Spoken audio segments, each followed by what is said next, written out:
गुरु प्यारी साध संगत जी, आज फिर से एक सुंदर सी साखी आप सभी को सुनाने जा रही हूँ। गुरु प्यारी साध संगत जी, कई बार ऐसा होता है कि हमारे जीवन में होता कुछ अच्छा है, लेकिन हम परमात्मा को दोष दे बैठते हैं। हम हमेशा बुरी साइड देखते हैं, बुरे नजरिए से देखते हैं जो भी कुछ हुआ है। कभी उसमें छुपी भलाई को नहीं देखते कि परमात्मा ने हमारे लिए जो किया है वो हमारे भले के लिए किया है। हमारे जीवन में क्या पता कुछ बहुत बुरा होने से रोक दिया हो उन्होंने, कि बहुत बुरा होने जा रहा हो, और हमारे अच्छे कर्मों से अब जो हम इस जन्म में कर रहे हैं, सुमिरन कर रहे हैं, उस वजह से बहुत कुछ बड़ा बुरा होने से उन्होंने रोक दिया हो और हमारे लिए अच्छा किया हो। और हम लोग क्या सोचते हैं, जो बहुत बुरा होने वाला था उसमें से कुछ ही बुरा हुआ, और जो अच्छा हुआ वो इतना बड़ा बुरा जो होने वाला था, जो रुक गया हमारे जीवन में, हम उसको नहीं देखते कभी भी। हम हमेशा देखते हैं कि हमारे जीवन में बुरा हुआ है, अच्छे को तो कभी आंकते ही नहीं है। जो अच्छा हुआ है कभी परमात्मा का शुक्रिया ही नहीं करते उसके लिए, और यही हमारे दुखों का बहुत बड़ा कारण बनता है।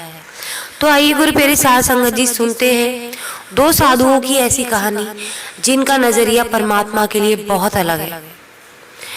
दो साधु थे, वो दोनों वर्षा काल के लिए यानी बारिश की ऋतु के लिए अपने झोपड़े पर वापस लौटते थे। हमेशा हर साल वो ऐसे ही करते थे। 8 महीने घूमते थे, भटकते थे गांव गांव, उस परमात्मा का गीत गाते थे, और जब बारिश होती थी तो वो अपने झोपड़े लौटाते थे, क्योंकि बारिश में कोई कहाँ रह सकता है, इसलिए वो बारिश में अपने झोपड़े पर लौट जाते थे।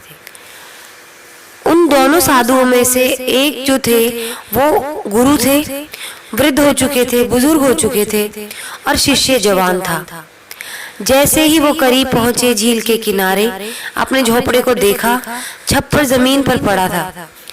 जोर की आंधी आई थी रात को, आधा छप्पर उड़ गया था। छोटा सा झोपड़ा था, उसका भी आधा छप्पर उड़ गया, और बारिश सिर पे है। अब कुछ करना भी मुश्किल होगा। दूर जंगल में कहाँ कुछ मिलेगा रहने के लिए।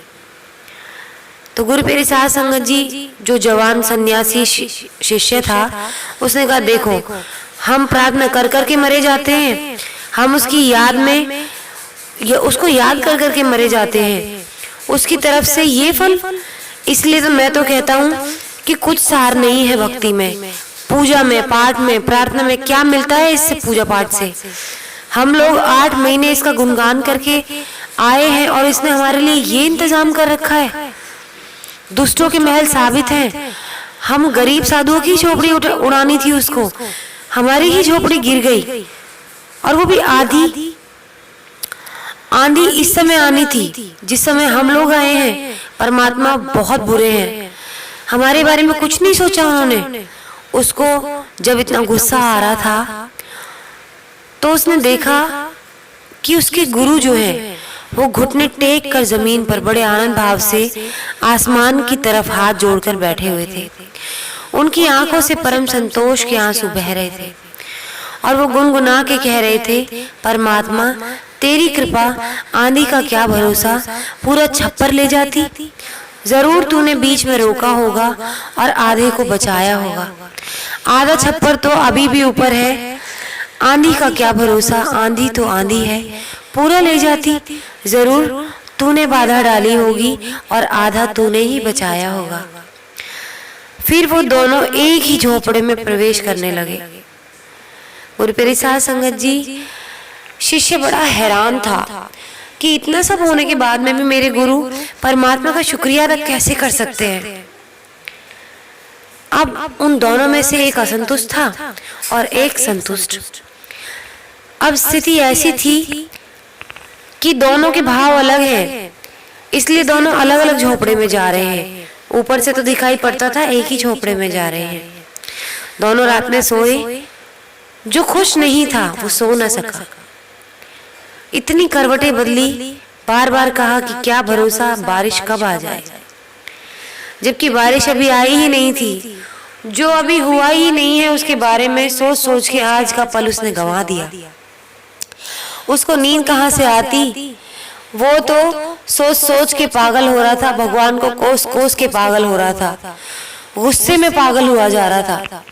लेकिन गुरु ने बड़ी चैन से गहरी नींद ली और बड़े आराम से सोया। जब 4 बजे उठा तो उसने एक गीत लिखा, क्योंकि आधे झोपड़े में से चांद दिखाई पड़ रहा था।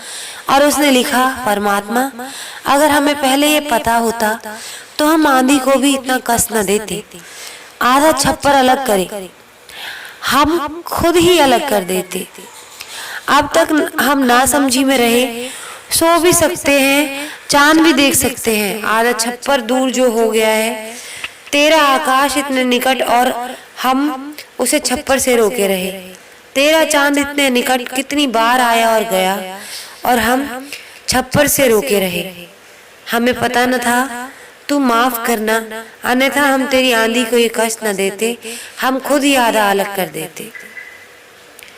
तो गुरु प्यारी साध संगत जी, हम लोग हमेशा उल्टा सोचते हैं, ईश्वर की रजा में कभी खुशी नहीं रहना सीखते, हमेशा उनको कोसते रहते हैं।